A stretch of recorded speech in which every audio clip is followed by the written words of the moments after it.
parlait de Babel, aujourd'hui c'est bon Diakongo, et puis on va voir, on va évoluer, voilà. Diakongo, effectivement, c'est le qualificatif que Papa Simon Imangou m'a rappelé. Nous disons, tu as pour mission de restaurer et d'enlever ce que tu avais laissé dans les générations antérieures. Je m'appelle John Mambou.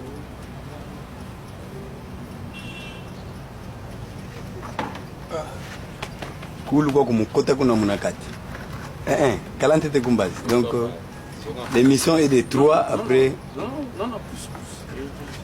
Il est dans le cadre. Je poserai la question. Ah, directeur. Il est dans le Kimbangien. Kimbangien. Oui. Vous êtes tous de la même famille. C'est la famille. Parce que là, avec la distance de cet objectif, ça me tempère, pardon. Vous avancez un peu il y a Congo. Si le mouvement, c'est encore comment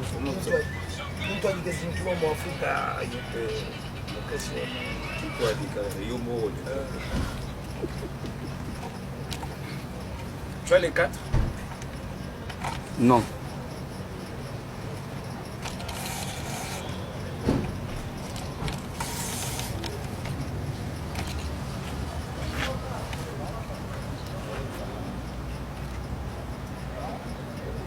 De temps en temps, entrecoupé.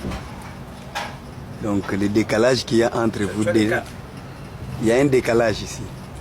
Ouais, que cette chaise avance. Je vais faire, vous ne bougez pas. Ok. Tatako Zikota. Pour ça, c'est qu'on a côté à table. Côté à table. Donc, Kalangangu, parce que na saka vutuka kunima zatukini. Ok. C'est bon?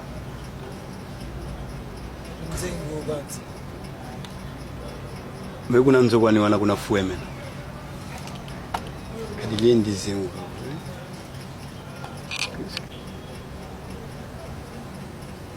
Bandeko balandi tour de Babel. Na yambi lisusu lelo bandeko nangai ya Kimbangu. Mais na yambi mingi oyo lelo baza kubenga ye Diakongo. Akoyebisa biso nini mpona nini Diakongo, mais kombo na ye mpe lisusu ko des fois ye mokali awa kombo ngai ya mobali azali moko te, azali na ndeko John Mambou ya chrétien kimbangiste. Akoexplike biso pourquoi chrétien kimbangiste. Ali confrère journaliste na RTP et puis documentaliste. Akoyebisa biso mpe nini na kati ya zela ya mosala na ye. Olandaki ndeko Kozi ya Kintwadi lokola ye mpe toyebi biso nyonso tokotaka lisolo ya Simon Kimbangu.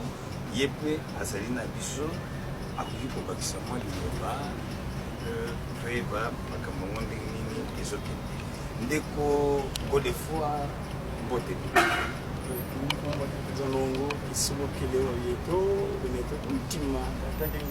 traduire pour ba téléspectateur bote na biso balandi ya oyo tozali koyoka lelo ngai Diakongo na Kongo atata biso lokele Nzambe tata dialunga na Nzambe mwana kolo Yesu obe musa tsoka dengenda mutima yo wana fani na nkambo kasi mwangu kiangani ndeko gode fois kombo o babotaki yo nango lokola ngai apesaki ngai kombo Donatien Peledu ya yo kombo papa mama bapesaki yalaki nani ntango nazongi lisusu awa na kati ya mokili esika nakitelaki bapesaki ngai kombo na bakristo Godefroy oyo euti na germanique qui veut dire la paix de Dieu ou Dieu de paix, Godofrido germanique.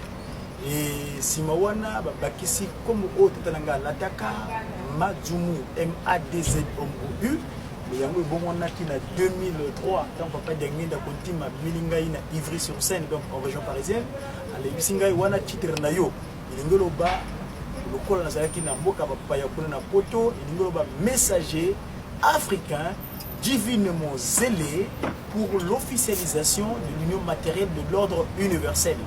Ordre Bouta wapi na Kamba Yerusalem esika Nzambe o asalaka mokili ezala pasi modi mangu kiangani afani. Donc des fois majumu nazana nokaka wana ndeko cameraman pardon soko kokiko kozwa mwa carte oyo poko zoome yango eza mwa moke problème eza te. Vous pouvez expliquer sur le symbole ni zawana. D'abord na majumu, ils ont moi triangle moko entre le delta. Oui, delta. Il y a pesaki ou c'est le grec. Oui. Yango delta et bon wani D.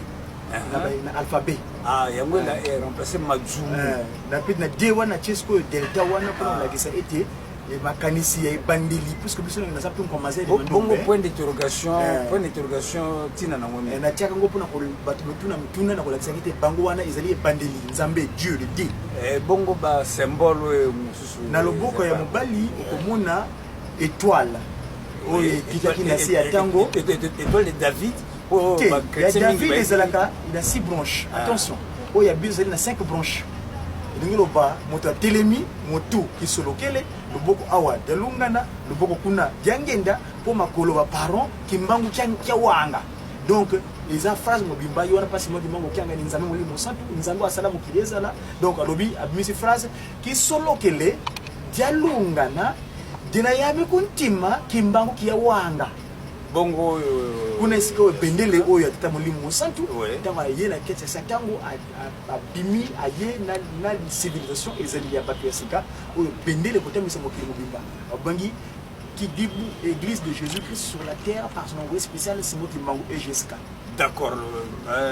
Avant de côté na bojindo ya disolo na biso to kene na ba symbole kaka don na moto monia wa kolo Yesu pa jalunga na kengani le 25 mai jalungana yewa kolo Yesu azongi yo azongaki yeza Yesu azongi na satango bongo papa ni azanani Molimo Santu tata Kimbangu pa Simon Kimbangu aza Molimo Santu ye aza Yesu kolo Yesu Jésus le 25 mai. Na ba yuda kuna twaki kombo ya l'onction le sauveur. Oui. Mais le kola ba yulu ba wala ki ateki loba. Le loko ya motuya le kola wanga ningai lakini kopesa le bota esiye ko bimela mumba kitoko. Basangi remise plus na Mont Golgotha tango Simon le sirène la sirène wana oui Simon. Munanzi la Golgotha ya nata yekuluzu aye wana basali remise le reprise tatana mwana le paraclet le consolateur. Bon tout ça na Paris. Yoza okendaki na Paris na France kutanga na kali aussi c'est étude na yo na 1996 na du diplôme il y a diplôme université technologie DUT maintenant option génie industriel et maintenant bon siko ebandaki ndenge et puis voilà qui non chrétien catholique rien à voir avec le kimbangisme na yeba ko to bango te na yeba bon siko rencontre on Kimbangu isalama ndenge wana ko pesa référence na mitunga ki pambate bato moko bakomaka ba nation africain ba na 2099 wana bakolobela makamba terminé basaki makamine na kati Afrique national jeune Afrique numéro eza référence na pesa bila tesima balobaki le Christ est arrêté en Kamba donc natangi le journal wana ninga ba describaka makambo ta Simon Kimbangu parce que balobaki na kati kuna yango te oyo moko asala mais yango bakomaki kuna yango ngana na vivaka bango makamba lobaki wana tanga niko découvrir le Kimbangis bien après baloba bitaka bakamba Simon Kimbangu asala ya bango ni wamona kina jeune Afrique wana mais na kamwaki oyo ngana vivaka na terrain na le 1 na région parisienne yango bakomelaki nzokande ningo développer Simon Kimbangu kuna yango te tanga niko yeba Kimbangis ndenge zalaki bref na kena komona bango na jeune Afrique wana na kendaki de le 16e arrondissement il faut basali tunaki bango bile komi atie ngi boye sali boyete oyo komi yango ngana vivre na terrain oui mais abimele ke ndenge donc na moni na ndaku libanda na zamba na moi na butu liboso likambo wana esalema bandeko na ngai c'était na période tango tata Kimbangu na butu wana liboso avant esalema na moi na dimi na balcon na du bible fukami na balcon nazomona na likolo moi cercle solaire na simbi yango na fongoli page je crois faut dire 10 commandements parce qu'il y a un autre acte fondamental de la constitution de la mission la culture Congo Mazali mon donc je condition la rive droite à la minute d'ailleurs ici quand tu as acte fondamental de la constitution les 10 commandements alors tant qu'on a moni boyé cercle solaire dimi na kati ya cercle solaire 4 d'Afrique et dimi là ce qu'on a sur bible là tout mais fin de fin et qui wana na moi ce qu'on a butu na fangi boyé na monika boyé fanda afandi na mona tata kimbangu azoya en lévitation yani likolo ozomona ye wana azoya ye azokota na kati na zoto na adu position yoka sko na matoi leke mono ya kufika va fan toto quand impeve ngekele ka kama libika ka na télévision pele ngo moko na moni muta muntu waza kutambuza ni ngomba Kristo kula ya l'époque ba catholique c'est kana zalaki lobi peve akele ka na moni na maseke azo télévision kula nyam la bête féroce na binengo wana makamusu alibeka kana no secret ko ngomba la sima ko papa Simon de Montana na pesa bonzela et c'est ningo wana le lendemain de la tena qui journal moko ba bien que le canal enchaîné on a parlé du magasin hebdo magasin mercredi tata maman moko ko beaucoup mané Claude Angélique les forces de kopoto gagner temps tangu papa Simon Kimbangu Melio azokota na kati na certainement pesio mission attendu au comme messager africain divinement zélé pour l'officialisation de l'union matérielle de l'ordre universel de Kamba Nouvelle Jérusalem. Sikoyo yokendeki na Élysée na on sala ni Élysée le président de la République ayali okende côté bien tant comme kuna ba kamata ko muteli boma mais yi azali mwana nanga te ngai na jali ndombe bango bazali bankituki de transformer bino no mindele ngana bango bankituki bana nanga kendeki kuna na nguya ya molimo mosa tata kimbangu on a pour rappeler bango parce que c'est là dans le cadre de trois pays des aspects na tuni na Élysée na comme kuna mission nini okende ko sala na Élysée mission ezalaki pour yebisa bango que dorénavant ndenge tozali bonani président de la République le premier magistrat ya mokili wana esika batinenga en tant qu'ambassadeur parce que le baka vous êtes les ambassadeurs les soldats bien armés du Seigneur répondez sa parole dans le monde entier dimwana batimangi se reconnaître na dimwana comme kuna na episi bango en tant que ambassadeur tata kimba sika boye bino bozo wanga na comme ngai atako bobi bengami la France la fille aînée de l'église vous savez la soloté sika boye ba beve oyo boboti wana franc-maçon rose quoi maikari binza minonso watu zango na sutina epana biso te biso sika boye hotel la nkamba yino seleni esika tokoza mobeko ekotambisa mokilimo bimba kinaki wana na nguya zo kenta na komina voûte principale wana ba image zali ko tuna bango na Élysée zali parce que caméra zali dibo mais tant que ko tuna nguya wana baboni mila boya kusima mwana sima ngato ba soutenir sur le par contre protocolaire donc de la cour de côté de Saint-Michel il y a ba américain za wana na tama na tikalo tat na ngo tchalo pole parce que porte protocolaire za sur monter na tikalo ko pa ba so foka please parce que parce que moi na boya ko lo ba mo so français parce que français da mo so c'est quelque chose na boya na ko lo ba so au bakaka kiingereza munoko ba mabanga ya mbemba egal la germanique c'est le saxon munoko wana ba manga mingi parce que egal ya kasoso lobé si ka sur place na komi mokanda azo dila rendez-vous ya ngai na bino popo lokola nga soit sous-préfet cha kono ba kola ba konzi faut ça fait donc tout ce qui bato ba loge wana grand torio le golak ndoko bi namenza muso wana buzu cha wana zo pesa bato passe donc popo lokola ngai bien ndeko Manzumu dia Congo. Siko Congo dia Congo. Expliquez ce Manzumu. Mais pour nini papa Simon Kimbangu alobi désormais comme on a eu dia Congo. Ah, voilà les kabosike zali. Abengi ya kombo ya dia Congo pambate bandeko. Tango tozo bota manasa ya tango. Tozo kola te. Mitubije bi na malamu te.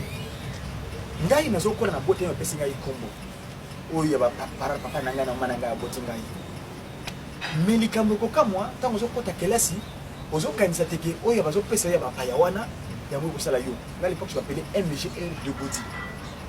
Je dis MGR comme monseigneur expliquer le soutien. Voilà, il y a un comme MGR donc Madzumu Godefroid Ruffin, ce sont mes deux prénoms chrétiens et Madzumu. Je mettais le 2. Donc deux wana ezali monoko papaya. Donc ngeye dia Congo outa epai ya ngai. Makambo susu to besago balasira amate fo de la monzele papa wani mosamba pasi monoko ngani. Apesa biso autorisation de misango parce que ko katango. Nantotela esika to salaki to bonisa kele kana biso. To salaki ndakentino parce que lobi que messager pour l'unité matérielle de l'ordre universel boyokani ya toi Congo oye fandisi tata kimbango papa kimbango azali boye motu ezali na Angola libumu ezali na RC ce pays continent qui a des frontières ezali chambre dortoir na ye ambate ndako na ye ezali RDC bon non ndako na lobi le chambre la kola là ezali RD Congo lopango ezali Afrique donc tout bandela bien chambre na ye ezali RD Congo ndako ezali Afrique bongo lopango na ye ezali mokili mo obima donc alobi ngeye kwina wakala wabebesa esika ozalaki obugisaki yango faut corriger ba erreur nyonso wana otikaki na se yata. D'accord. Alobi ngeye dia Congo kuna watu dia Congo tozana ndeko na biso moko ye azali awa na Kinshasa qui ça et comment il s'appelle encore notre ami qui est Charles Kisala. Sinon Kimbango a abîmé la cahier de temps à autre pour sa cahier un message le point de vue tu vois ça tata Kimbango azali molimo mosantu nzambe oyo ko na biso benga na kotila kuna nzambi ampungutu lendo dezo nzambi wana ezalaki elobeli moko tango koko na biso ya yango abebesaki abengi ye molimo mosantu wana nzambi nzaka yambiko mokili zana mabete biso patoto ko mabe yango to bayena satan alobi ki solo keleki tinu ya mazulu ça s'est révélé dilunga ne dialungana ekinanga na motema jengenda kumtima omoni ko azali tsura satan mosika boye yo mwana kimbangu kiangani afanya na kati ya kama Yerusalemu donc bato yazali abimilaka oya lingi oya aponi na tango ekokani ninga parce que azali omnipotent omniscient omnipresent présent tata kimbangu kiangani yo wana naka ndeko dia Congo to nazofengela yo ndeko John Mambu Bonio mais yo za kimbangiste siko bakisi chrétien kimbangiste parce que tout ça n'a pas kimbangologue mususu to ya babango bati makana bango chrétienté alors quand on parle de chrétien on est tellement makambo ya Jésus kuna na batunaye tellement makambo ba kimbangiste pourquoi il a ajouté chrétien kimbangiste. Merci beaucoup Nabandi en fait parce que biso ba kimbangiste toza ba ya moi parce que et qui est le Christ? Parce que chrétien vient du Christ. Christ, qui est votre Christ pour que vous soyez des chrétiens? Non, il n'y a pas. Chrétien en référence avec Jésus ou. Nalina bongi sa place wana oyo lobi qui est notre Christ. Parce que si on ngolo ba biso tuzali na Christ na biso o bat baloba ndengwa. Mais biso tuzana Christ na biso. Biso ne tuzana Christ. O bango ba sambela ka baye bakate. En rapport avec Jésus, oui, en rapport avec Jésus. Papa Goudia vous dit que et biso to yebi kombo ya Jésus ya sika. Jésus qui n'est pas Emmanuel pour vous. Ce n'est pas Jésus qu'on a appelé Emmanuel, mais papa qui c'est Tobongi ça soit sika. Oui. On a vu que vous êtes journaliste, on a vu que vous êtes c'est-à-dire que tant on dit Emmanuel justement il y a un kolobani. Nzambe aza kati na biso. Ya on est ligoloba Emmanuel. Bon maintenant, il y a une référence, il y a Jésus qui est Bayuda. Oui, il y a Bayuda. Jésus qui est le même esprit a changé de bonnes âmes à changer. Il n'est pas kat nabiso m'a changé comme dans la Bible. Dans l'Apocalypse. A l'obi que naboya na kombo na ngai ya sika. Et donc kombo wana eza dialunga na kiangani au papa Godi a l'obi wana. Un peu ce que vous tirez petite conclusion encore. Si vous regardez les Jésus de Yuda, na Jésus de Lungana,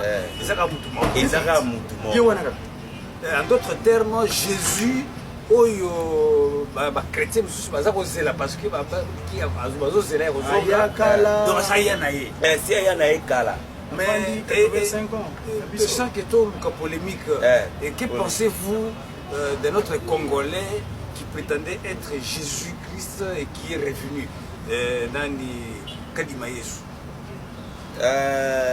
nakoki koloba c'est simple pour nkolo Yesu boko kokabola na Yerusalem soko yo c'est bien le go jepe verbe wana na bien on a lingala te ko prétendre na sepe le go jepe ko prétendre comme ils ont une prétention likamboute ça langage que lui mais il faut ayebisa biso que Jésus na ye bandi ndenge nini uzomona que Jésus na ye bandi ndenge nini et abikisi batu na ndenge nini il faut expliquer biso Yerusalem ya sikapé par rapport na ye ezawa parce que je pense que ce qu'on a dit bien au monde que bakimbangi c'est un discours on va se contredire jamais biso to se contredire nde kokozi yozali na kati ya na hésitaka toujours kobenga mouvement religieux ou quoi mais tobenga wana kati ya kintwani comment pesa biso ba précision nyoso na toujours na kombo wana. Merci papa journaliste. Matondo mingi na koma mfumu mbangu o lelo avanisi biso lelo kintwani ndenge koloba kintwani ndenge na ndo koloba ezali force o lelo lingoma oyo papa Simoki Mbangu atikaki mpona biso bayini oyo lelo esangisi bonganga nzambe na bokoti kinganga ekotina yango oyo lelo esali kintwani osangana baprophète noir nde tosangani boye bomoko tolakisi parce que bakoko batambolaki bomoko yango lelo papa Kimbangu alobi esengeli bayindo nyonso bosangana na eloko moko na togo outi olanda ndeko na biso eti ya Congo ye afandi awa te afandi mosika na Paris et puis papa Simoki Mbangu abimelaki ye kuna na Paris Didier na mission moko comme messager africain divinement zélé pour l'officialisation du milieu matériel de l'ordre universel venant de Kamba, Nouvelle-Jérusalem. Jusque là, on a dit commentaire à chaud. Bon, commentaire oyo na sepeli makasi pour na kotala likambo moko na sepeli nango oyo akuti koloba bisika oyo Tanzambe tena Simoki Mbangu amemaka ye bisika bokonzi oyo pe ezalaki vima pasi mpo moto akoma wana ndenge yo journaliste osala awa kuna eza ndako ya bakonzi okendaka kuna ndenge nini kasi alobi la force ya Simoki Mbangu na kota kasi eloko moko esala pasi lelo il faut moto mwindu acomprendre valeur en lelo papa Kimbangu il faut te comprendre papa Kimbangu aza nani omoni lelo ntango toloba koma Mvulusi Kimbangu ntango toloba koma Mvulusi Kimbangu esengeli tozwene kiti na ye omoni christianisme baprophète mingi bakomi na bible kasi bazwaka idéologie bachrétien bazwaka kaka jésus bamate likolo ti bakomise place ya nzambe biso mpe na ndenge lelo na doctrine kimbanguisme parce que ngai lelo naye kozongisa kimbanguisme doctrine wana po ete bayina babungaki ezala papa ndenge bango baza boye bayebi mission ya Mvulusi Kimbangu ezali kozongisa bayindo na bunzambe na bango soki lelo tozwa bon papa yalunga na nkolo Yesu oui au moins il faut mpe moyindo asala eloko oyo ya ye parce que moyindo asalaka eloko ya ye kasi esengeli lelo nini esengeli bolobaka yalungana ye nde motindami ya nzambe parce que kombo ya jésus oyo lelo eza kombo oyo bamissionnaire basali toyebi ndenge basaleli yango mpo lelo tokolanda mpe papa journaliste tozalaki émission awa eza na bato mosusu ya basenso kiti babengaki balebi biso kombo ya jésus nde ye wana apesaka biso maye oyo tosalaka lelo kozomona biso tokomi na mituka omoni lelo kombo ya mbulusi kimbangu esenge tosangisango na mpona madesu te o mbika na wangila asangisango nzungu moko omoni bakimbangi papa lali awa écriture banombe awa moni aza na vision moko boye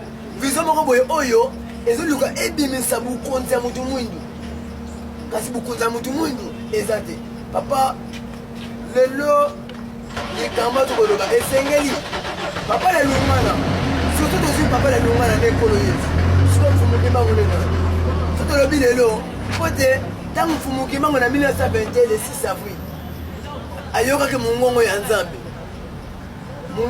mfumuki mbangu abandi koteya makambo nini abanda koteya parce que makambo wana abanda koteya yango selaki mondele akoma na kana akanga papa Simoki Mbangu lelo toyoki kona na mort kasi moni papa abongisa message parce que moni lelo Mfumuki Mbangu ayaki chrétien te parce que ayaki chrétien papa journaliste tu peux dire Mfumuki Mbangu totia na position na normale bon Mfumuki Mbangu tozaki chrétien ba catholique to na misoni kuna bali okanga yeti na problème okanga libisanga na ozongela yo ndeko kozi ndeko oke kobanda mission na yo na mboka moko ibeko eyali na balogique ndenge ndeko kozi oti koloba papa Simoki Mbangu alaki ntango colonisation abetama lokola nyoka sor na ye toyebi yango alors c'était pas facile kobetama cachot barifula yo peut-être par hasard na koma paki solokele nzambe tata papa dialonga na nzambe mwana papa diangenda kote mosoki wana pasi mo kengani mutuna otuni ya solo oyebi bana na biso wana ba mindele ngana bengo bankituki parce que ça bana na biso ba ye na pote to bebisaki kanda paki solokele nzambe tata asalaki ki abimisa pigmentation wana ezaka pigmentation biso to kisinisaka te nalobi bien message l'ordre universel euta kamba pa matin kamba ezali source de source na oui maman Nzembo ngana zali guitariste Nzembo to yoye mana kati ya bijeki kamba na mbanza kimbangu express venga kuma brasivité to baka venez voir sa divinité Simoki Mbangu Kiangani Père Céleste Fous-moi Longo, il agit avec toute simplicité, la profondeur, sa profondeur divine insondable. Il est parmi nous, Gloria, oh Gloria. Quels sont ses préceptes? La trilogie et les 10 commandements pour rétablir la paix ici-bas. Yé, Azolo Bela Makambo, Yateli Bolingo, Nibeko, Nisala. L'amour sincère. Nengo ko mateo ya ngai. Bafimbo na joa ka eza musuni. Bana na ngai. Na lobaki parce que bebisaki biso. Papa ki solokele abimisaki moi pigmentation wana. Babingo ngole blanc. Est-ce qu'ils sont blancs? Baza blanc tiens? Bon d'accord. Baza mundele ngulu. C'est-à-dire que bankituki. D'accord. Ba bongo anaki. Tout ça na devoir bana wana. Atininga na Paris. Bana wana pona zongisa bango. Nga regarde, je te dis, nga na boté mo idote. Mon père wa boti ngai. A coup fait en 2000 à Brazzaville, ex-Brazzaville, mais en 2006, on au Panthéon. Dans une livrée pizza. Derrière le Panthéon, il y a l'école Georges IV. À l'angle, il y a le Saint-Geneviève, l'église Saint-Geneviève. Dans il y a la pizza, livré de pizza. Et pour dire votre information, pizza, dans 5 000 recherches, ce qu'on dit pizza, P-I-2-Z-A. Ce qu'on parle de Z1 na rotation ça la mando mais après c'est mando mais pas et bon on n'a pas qu'on nous appelle que na pression rotation c'est que Z1 est comme N nza ya kale pizza que le monde ait la paix et j'ai livré la pizza dans le 5e arrondissement le quartier de la tête tout ce monde là papa Simoki Mbangu ala isinga tata na ngai ninga bongo na mondele kuna na poto la peau c'est rien du tout on n'est pas là pour distinguer oh moi aider le nous on est là pour na kimia moto batu ba yibaki ba bantu beto ba bantu le peuple ba oh vous dites que bantu non on n'est pas des bantu on est des bantu oh ya lipata yambo oyo esika makambo ebanda ntango tokende kuna bana wana kotosa baza bana biso. D'accord. Ndeko ata babetaki ngai biso tozala la non violence. D'accord. Ndeko mongo asalaka na biso ndeko ya Congo otambolaka na sac moko obengaka yango samu. Oyebi kuna na Paris soki likambo ezali ezali le service yango oyo samu le service ambulatoire pour le mouvement d'unification des trois Congo. Reprendre service ambulatoire pour le mouvement d'unification des trois Congo. D'accord. Parce que t'as fou, on va bien fou, parce que tu as toga. On va la piscatine IPP, subsecteur de police. On n'a pas que sur la Béningaï, elle est venue à mon fils, le très réel, je suis avec toi. D'accord. Donc, à ce moment-là, il y a lui que Baki sur Chawana. Biso to sele ba nous na se atango kitisa na samu atako bati yango e kolongola makamona yote na moni ozotambola awa na Bible mais tata na ngai bo père na ngai pisina na kamba na balaki. Mais est-ce que Bible ezali on parle de Jésus ici, est-ce que c'est vraiment des livres de référence pour les kimbangistes? Comment expliquer ça? Tata qui m'a envoyé son 21 na mbadansan ayi comme pesa alobi hein. Mais la Bible ici c'est écrit par ça n'a rien à voir avec papa Simon qui m'a azoloba yoka bisa kuno c'est le kimbangisme ça. Mais bien que la Bible, c'est le thème, on a le kimbongisme, c'est la manière d'être. Le kimbongisme, nouvelle civilisation, et Zelia Sika, il y a pas de temps. La carte bolingo, comme ça là. Et oh yo, papa Simon qui monte. Mais Jésus, le Nazarien, et ça yo dialungana. Ah, c'est le même. C'est lui. Mi butu kumwa bena mitano saleli katina bakongo alongi moki ye wana kaka le Nazarien oyo bato bayako chaka ndo mandiku pas John. Oui, ça précision ni de John. Na 1921 tant papa Simon batata batunaki balobi ah yozo kende tikeli biso nini abina tikeli bino Kimbangu a utilisé la Bible.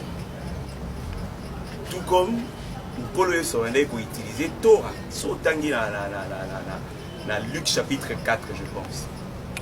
À côté na 4 attends, à Zogi Torah, à Fungoli. À Tangi passage à Esaïe, je pense 53. À l'obi, oh, yonyo sotu bouti koyoka awa, et koki sami lelo. D'accord. Ok. Hollandais, hein? En plus, c'est qu'il faut tout comprendre. Dans la Bible, il y a un personnage mi balé. Vous comprenez? Oui. Deux personnages. Pourquoi il y a deux personnages? Parce qu'il s'agit, il y a des personnes qui vont jouer rôle. Nazako précision à mes téléspectateurs que nous allons dans l'Ibanda, il y a Congo Web TV. Si seulement na parking invité souvent dans le studio pour faire l'émission en direct je comme mbunda wana et bandi ko sala tete là ils ana bokosi moko ayi ko sala l'émission wana ba fan na ye baza ko accompagner na musique donc ko empêcher de continuer na monia wa nini centre de l'écriture Mandombe centre de l'écriture Mandombe il s'agit de quoi?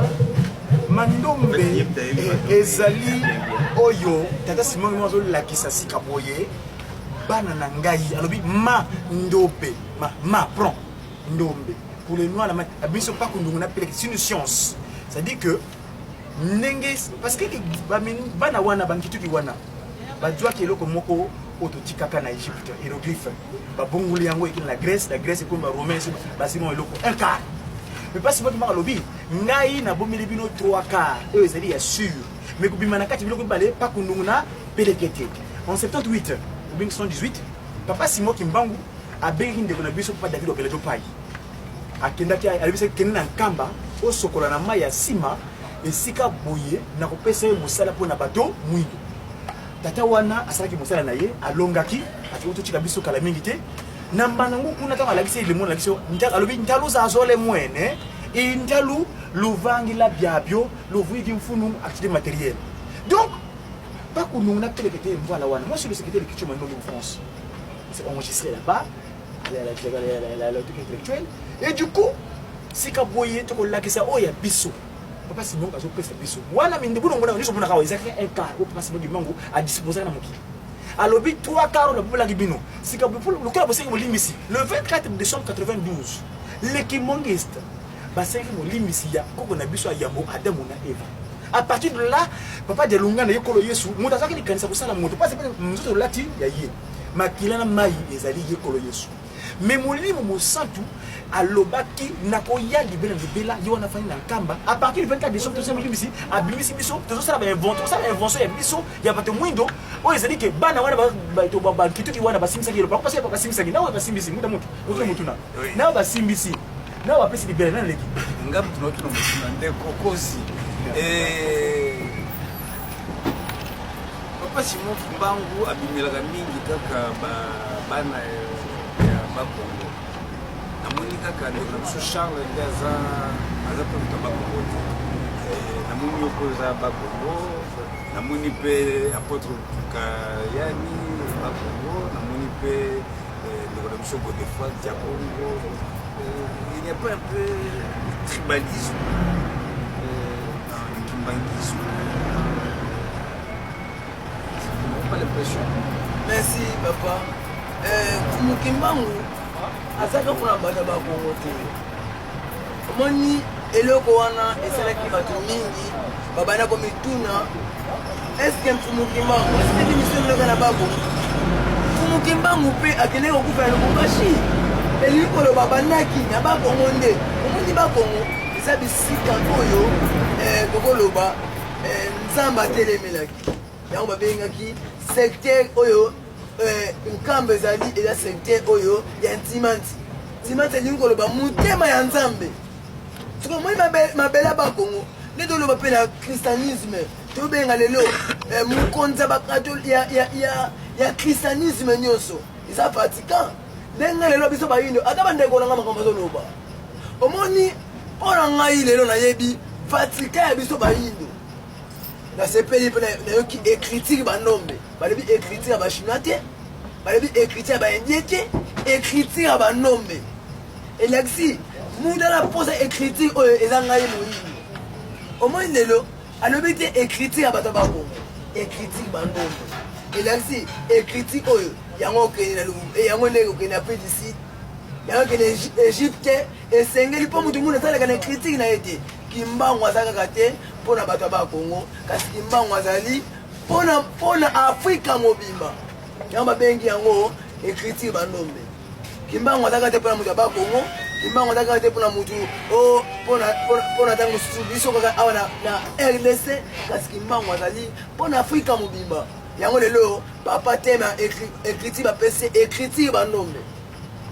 papa journaliste nakosenga boye moni oyo lelo tozali ya famille papa moko kasi moni papa moko tozwi mateya chaque mutu na mateya na ye omoni eloko na tokosa des autres omoni ngonga oyo yalalaki discours chef de l'état alobi bien biso bayindo biso bakongo toza descendant ya mama Kipavitya toza badescendant ya Simon Kimbangu omoni ntango chef de l'état alobi ndenge wana siko lelo awa toyokaka susu biso bayindo kolo Yesu omoni komba Yesu komba diable liboso tobengi 666 oyo lelo kombo na ye Jésus oyo mboka na ye elaka kombo na ye pape mokonzi nango kombo na ye pape biso ngai nazwaka moni ngai natosaka papaki ya ngano oyo atindi bango lelo azali oyo mwana elaka kasi ye aye kotelemisa bukonzi ya bayindo aza pape na biso bayindo ndenge lelo écriture na ye yango ebimi omoni lelo bango balobi papa Kimbangu asimbaki bibilia yango papa Simon Kimbangu ntango asimbaki bibilia oyo le 4 avril mundele abundisaki ye te kasi ntango mokolo apatali 6 avril mfumu Kimbangu abwakaki bibilia kasi soki tolandi bango moko bango ye bayebi mfumu Kimbangu alobaki bien bosimba bible po ete moyibi bakokangaka ye na eloko ayibi soki amonaki yango eloko ya malamu ya kotikela biso malamu nini alobaki totanga yango mpo tokanga bamiyibi na eloko oyo ayibi papa na kombo na ye soki papa dia Congo omoni papa aza moto abwania aza moto auti mikili ya poto ayebisa ngai nini ekweyisaki esinga kuvu po te Singapour bazalaki roi na royaume Congo nini epanzaki royaume Congo na ntango nini royaume Congo epanzanaki po ye nde na miniti ye nde moto abwani awuti mikili ya poto question nanga yango wana. Merci la télévision toza na bangonga bakisa moke po vraiment na suka émission j'ai eu comme l'impression que l'autre bango mingi ke ngai allez-y c'est pas un problème yo la confère na ngai donc je pense que pour nous répondre dans l'égo tolinga ite émission ezwa caractère nature à débat parce que ça débat il n'est pas de débat ici donc c'est complète donc d'abord historiquement parlant, on va pas si nous allons boire la Bible et ici ça va corriger tout de suite. On doit corriger ça tout de suite. Avec la Bible toujours la Bible. Alors maintenant le fait qu'il y a que mouyi bi bakangaka na eloko na ye. Eli ko lobate ke Bible eza mabe. Eli ko lobate li lobanzambe oyo neza ya bino. Et que bango ba yaki colonisateur tanga yaki na ba visée plus commerciale et civilisationnelle. Aya côté ayo li lobanzambe te abomba mai na sima ya Bible. Mais Bible yo na makambo nango eza na kati. Eza nde destiné na yo mutu mwindu. Donc pour kangaye on va utiliser la même Bible yo ne okangela et pour makambo na yo eza na kati. Merci pour la précision John. Toujours qu'il est vraiment la fin de l'émission. Puisque Ndeko Kozier a se référé dans le discours, le dernier discours du président, à sa référence à Simon Kimbangu. Dans la prophétie de Simon Kimbangu, la prophétie, la prophétie quatrième président de la République démocratique du Congo, à cause de la jeune, et puis à cause de la Makambo, le Bokamwa, pour n'importe quoi.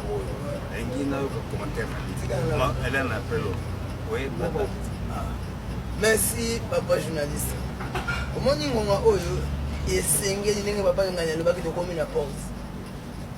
To tika nga muke to beta porte pour te to kota na kati yanda là. Mutu mundu asepela. Kasi moni Congo problème à Congo pour te il a pas yo pour ça na sepela ki makasi. Pour te maloba oyo chef de l'état alobaki.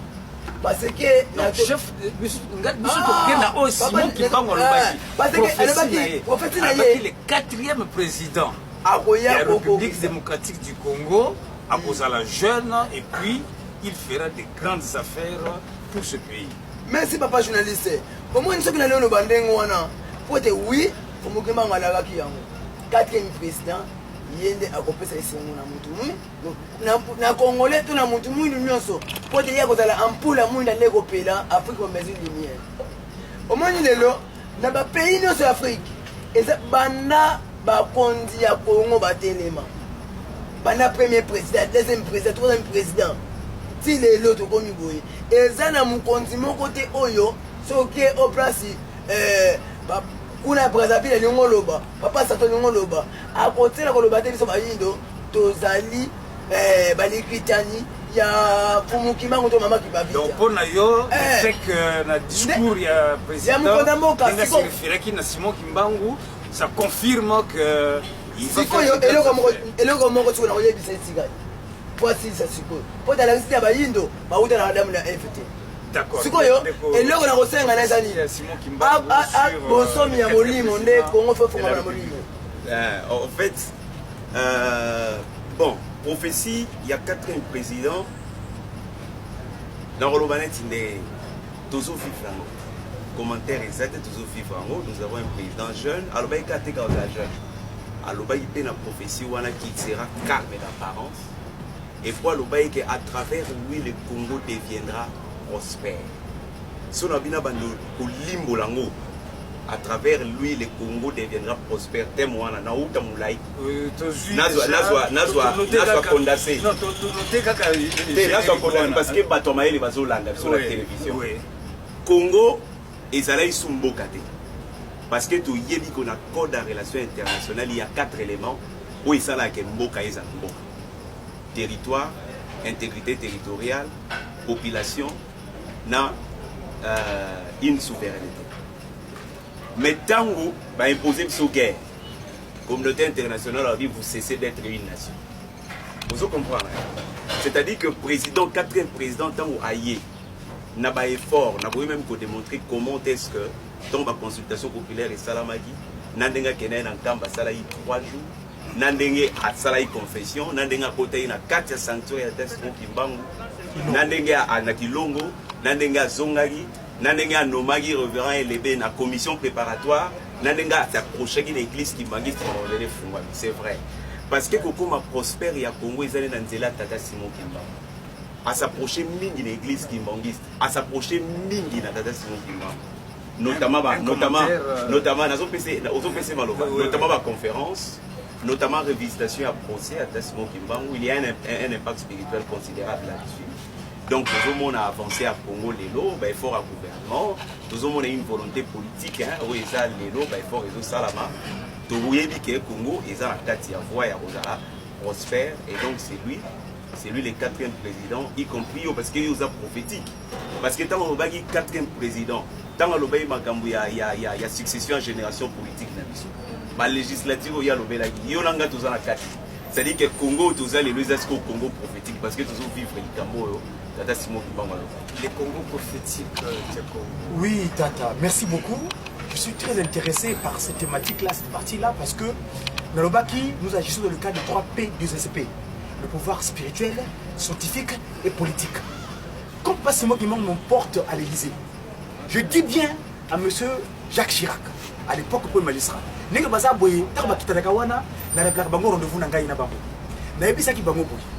dorénavant, toute spiritualité qui sont contraires à nos réalités, donc que ce soit franc-maçon, Rose-Croix, Maïkari, Binzamina Wana qui sont contraires à la cosmogonie Congo, d'Adik de Nkamba, on n'a plus lieu d'être. Le papa Rice, il est en Kamba. Mais les autres, ils sont où? C'est pourquoi je dis ceci. Papa Simon Kimbangu, agissons en moi. Quand il dit que beaucoup de jeunes quitteront l'Afrique dans l'espoir d'être le bien-être dans les pays des Blancs. Et là-bas, ils seront la proie des Blancs, beaucoup mourront et ce ne vont plus leurs parents. Il prévaudra à l'avenir. Seuls les actes de puissance pourront convaincre le monde de l'existence de Dieu. Donc, on a rappelé à côté Hollande. Je l'ai rappelé. Avant que je venais de venir ici en Kamba pour passer 5 mois, j'ai dit des choses au Quai d'Orsay. Le Quai d'Orsay est mitoyen avec le palais Bourbon. J'ai tourné ça pendant 3 fois avec le Bénin de Kamba. Donc, nous avons besoin de Kachamani. Ceux qui ont ligné, et le Mani, ils ont intérêt d'enlever leur sous-préfet là-bas, qu'on appelle Catherine Le Gonard. Le Grand Orient loge en ce Congo. Tata Kimba Kabila Azolo Baboye, c'est normal, il est en Kamba, mais les autres sont où? Toutes les spiritualités qui sont contraires à la cosmogonie Congo. Tout partira de Mazagimang, ex-Brazzaville, et Bandira Makam. Congo, Mazagimang, ex-Brazzaville, et Bandira Makam. Et papa qui sont locaux, on est sur le février, on est aussi là. Alors, tout partir de Paris. Nous, je ne suis pas l'Élysée. On va pas l'autorité. On va appeler ce pays-là Kintino, qui a Congo Mbanza Kimbangu. Je le réforme. Je suis juste dans Congo Web TV, Moutacha Bani Record. Tu as l'intérêt de faire passer ce message, papa, s'il te plaît. Donc, on va accomplir l'acte de Mbanza Sanda quand il dit que dorénavant, le pouvoir spirituel, scientifique et politique, les 3 plus esprits, Bolingo, Mibeko, Misala. Donc voilà, pour Moutamoun, en dehors des occasions qu'on en parlait, mais en tout cas, plus que je vais nécessaire. Plus que 2 minutes, malheureusement. On a profité pour poser une question de Congo. À quand votre retour à Paris? Mon retour dépend parce que la société est beaucoup parce que moi, je suis appelé Sakingaï. À la vie, que nako longa ou ate ceux qui n'a qu'un mois n'engagent pas Mamoui. On a pas l'encamba. Donc la société. Et puis, il faut profiter de la sonnerie sur qui se connaît qui maman.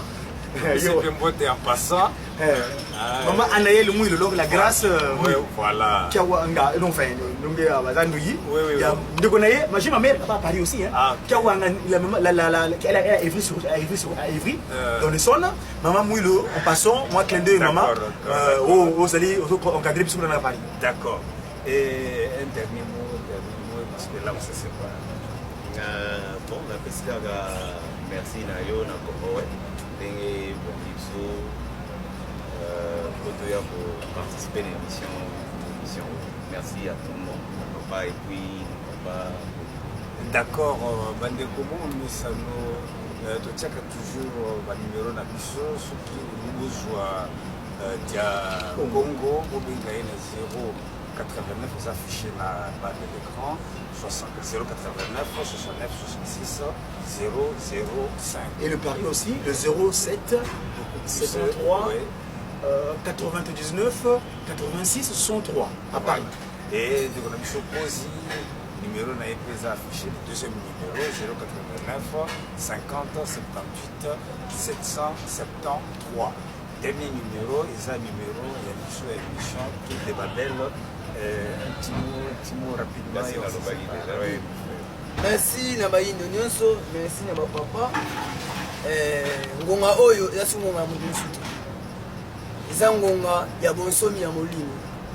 Mbote mingi na papa Kangani na Nkamba, merci mingi na nzila Kongo mobimba oyo bazolobela koma Mbulusi Kimbangu, mbote mfumu Kimbangu yala kaka yala. Merci. Je vais finir mon dernier mot. Donc, à sa divinité, Père Esprit Saint, Fumwa Longo, Papa, Beto Banabako, Toki Yokolamino Wangeye, Utbarangolo Zampa, Basimvimba, Tokala, Misaliba, Kiawozo, Coach Footway. Merci Marie-France pour tes précieux conseils. Merci à un ami particulier qui est à la caméra, exceptionnellement, je ne citerai pas son nom. Et à la prochaine. Oui. Tu as vidé l'espace pour nous. Oui, 48 ou quelques secondes. Vas-y. Lui, il a préféré que tu puisses laisser la caméra. Bon. Tu commences par lui seul. Il est en train de regarder la caméra.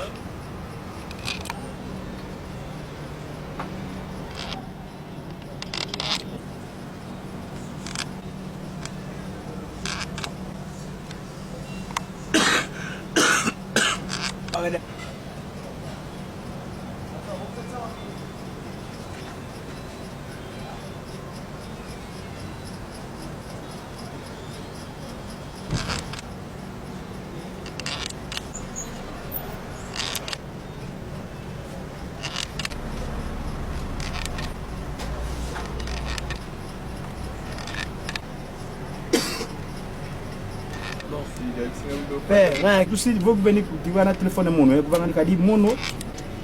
Vas-y.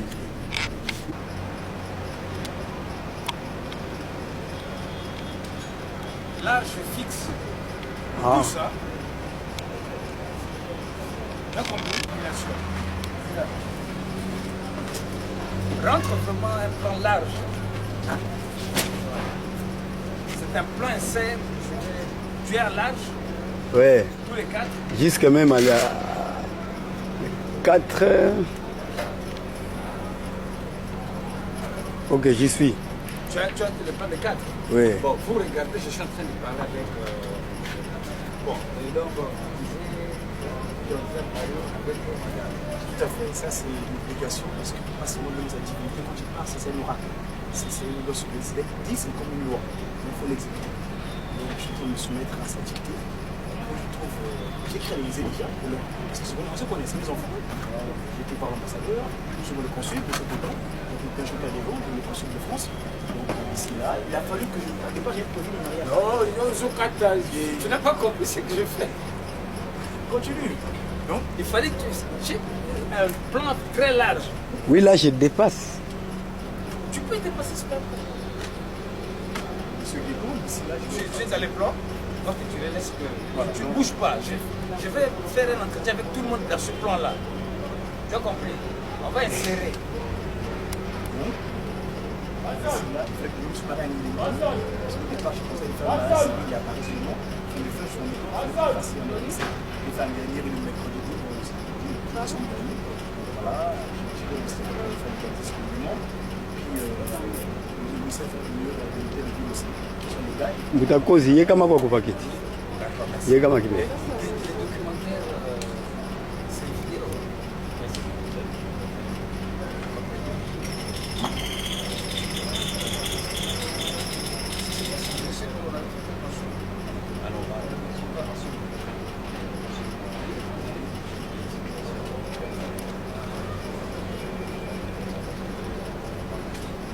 Mais c'est ça.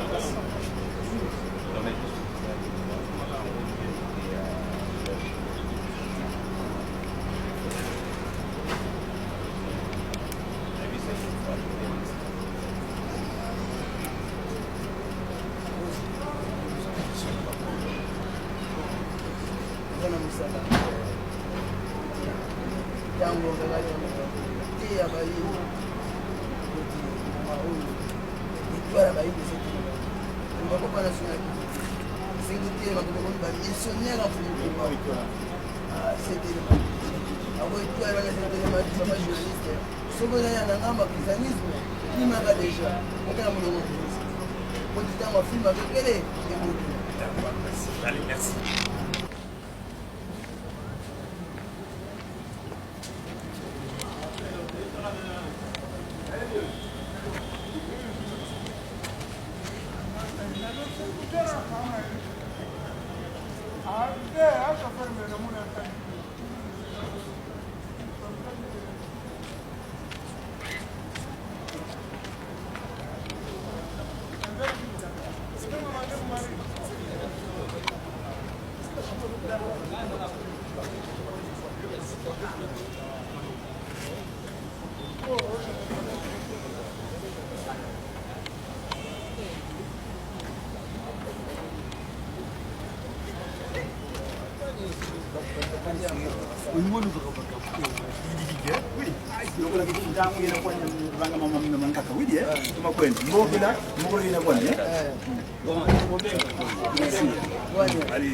tokoya tokolaki biso bapana wana bayoka na